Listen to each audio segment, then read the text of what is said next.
Wednesday morning, getting ready to go up to Melrose Mountain to check on things up there and open up the place. But want to continue in the book of Romans, chapter 1, beginning at verse 7.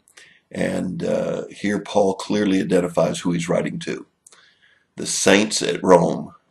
Now, the saints at Rome means those that have already become believers. He's writing to them to encourage them, and what he wishes for them, we might just pass right by this without appreciating it, is grace and peace. Now think about that. What more could we wish for anybody than grace, unmerited favor, that is the favor of God, even though you don't deserve it, and a peace in the midst of even turmoil and trouble. Grace and peace. What a wonderful thing to say to somebody. Grace and peace be to you from the God Father and Jesus Christ the Lord. Now he recognizes them in verse 8 and 9 for two things.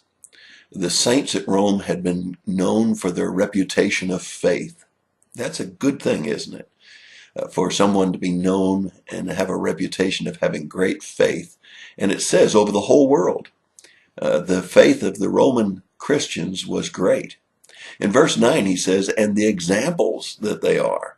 That is, their reputation for both their faith and their being an example is a tremendous thing that Paul has recognized that this church has already established, and the believers there are practicing it. Paul wants to be with them.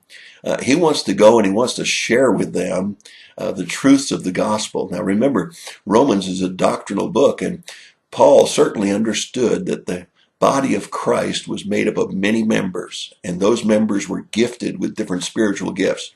And he longed to go there and teach them about spiritual gifts, to tell them about how the gifts fit together so that the church could function. I remember a pastor we had when I was a very young man, and he said, you know, when I get a new Christian that just comes down to the altar, he says, I'd like to be able to cut their heads open and just pour all of the stuff that I know into their heads. And Paul has the same kind of a longing.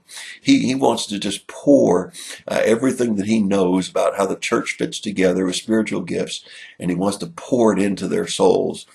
In verse 12, he says, I want to strengthen you, and I want to strengthen you with both the teachings of the gospel and the doctrine, but also with encouragement. Encouragement is a wonderful thing, isn't it? When someone encourages another, it's a great thing. And he says, but I haven't been able to come to you. I seem to be blocked. But he doesn't blame this on God, or he doesn't blame it on the devil. I think here we find Paul's believing very clearly in God's perfect timing. And still he looks forward to coming. He looks forward to being with them and to impart these knowledges that he has of the gospel of Jesus Christ. And he also saw that even though he had been delayed, the delay was for a purpose. As he spreads the gospel, he says, I'm spreading the gospel amongst the Greeks and the barbarians, the wise and the foolish.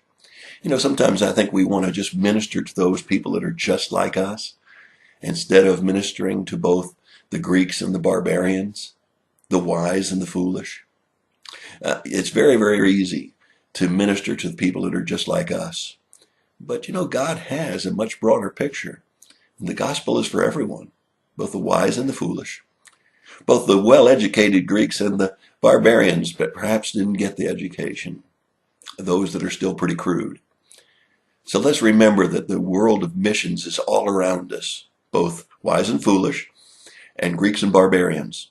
And we should be known for our faith and our example, developing our spiritual gifts, fitting together in the body of Christ to advance his kingdom as Paul and the church at Rome was doing. That's your thought for the day. God bless you and have a great day.